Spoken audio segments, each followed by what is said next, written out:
Начало как бы положено. То есть вот Да, эта шапочка. да, вот она будет. Вот она. Да, будет. Вот. Можно вот так просто сделать. Процесс работы.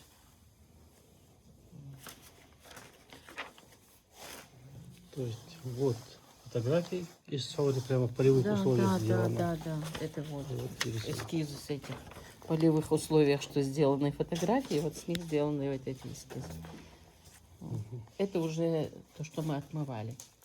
Все работы, над которыми мы работаем. Ну, как вы увидите. Да, Так, что следующий.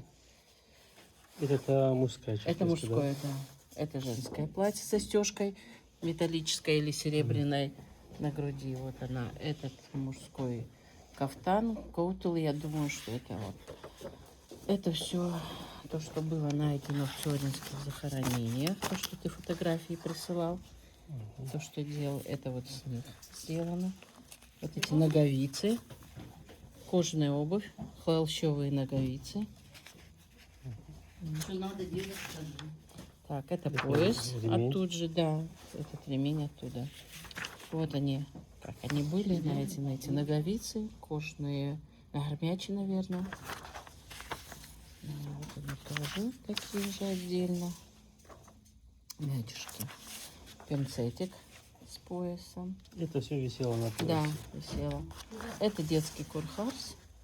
Кстати, вот с из этого оберегом. детского курхасика мы практически пересмотрели вариант, кто носил. Хотя Лора читала, что только это замужние женщины Да, носили. а теперь А выясняется, это- что да. и девочки были. Да.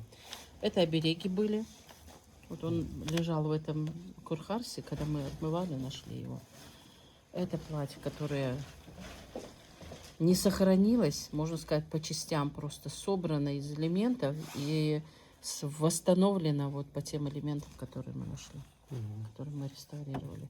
Это платье тоже имело интересную застежку. Вот эта застежка была очень интересная.